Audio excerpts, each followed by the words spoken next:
ഇപ്പം ഞാൻ ഒറ്റക്കൊക്കെ ആണെങ്കിൽ ചിലപ്പോൾ ഞാൻ ഇരുന്ന് കരയും. ചുറ്റിനൊക്കെ ആൾക്കാരുണ്ടെങ്കിലോ ഇപ്പോൾ ഒരു ക്യാമറക്ക് ഫ്രണ്ടിലാണെങ്കിലോ എനിക്കങ്ങനെ കരച്ചിൽ വരില്ല പൊതുവേ.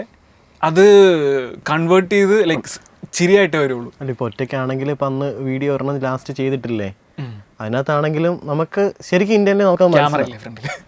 ക്യാമറ ഒരു അല്ല, ആ ക്യാമറയിൽ ഇത് ഞാൻ പോസ്റ്റ് ചെയ്യുമ്പോഴത്തേനും എനിക്ക് ഓപ്പോസിറ്റ് ഫീൽ ചെയ്യാം ലൈക്ക് അത്ര ആൾക്കാരെന്നെ വാച്ച് ചെയ്യുന്നുണ്ട്. സോ എനിക്ക് അവിടെ എൻ്റെ സ്ട്രെങ്ത് കാണിച്ചല്ലേ പറ്റുള്ളൂ. ഒബ്വിയസ്ലി മേ ബി ഞാൻ എന്നെ തന്നെ അങ്ങനെ ശീലിപ്പിച്ച് ടൈം ചെയ്ത് വെച്ചിരിക്കുന്നതായിരിക്കാം ആ രീതിയിലാണെന്ന്. പക്ഷെ അതെനിക്കൊരു മെച്യൂരിറ്റി ആയിട്ട് തോന്നിയത് ഭയങ്കര അടിപൊളിയാണ്. എന്ന് വെച്ചാൽ നമുക്ക് ഈ ലൈഫിൽ എന്ത് സിറ്റുവേഷൻ വന്നാലും അതിനെ ഫേസ് ചെയ്യുന്നവനാണ് കിടില. ബ്രോയുടെ മെയിൻ വീഡിയോ അണ്ടർ ഞാൻ കണ്ടാണ് എനിക്ക്, കാരണം ഞാൻ ആ വീഡിയോ എനിക്ക് ഇന്റർവ്യൂനൊക്കെ എടുക്കുന്ന തോന്നുന്നതിന് മുമ്പ് തന്നെ ഞാൻ ആ വീഡിയോ കണ്ടിരുന്നു. വീഡിയോ കണ്ടിട്ട് ഞാനിങ്ങനെ ആലോചിക്കുക, ഇതിപ്പോ എന്താ പറഞ്ഞേ, എനിക്കൊന്നും പറഞ്ഞു, എല്ലാം പറഞ്ഞിട്ടുണ്ട്, എല്ലാം പറഞ്ഞു, പക്ഷെ ഞാൻ പറഞ്ഞിട്ടില്ല.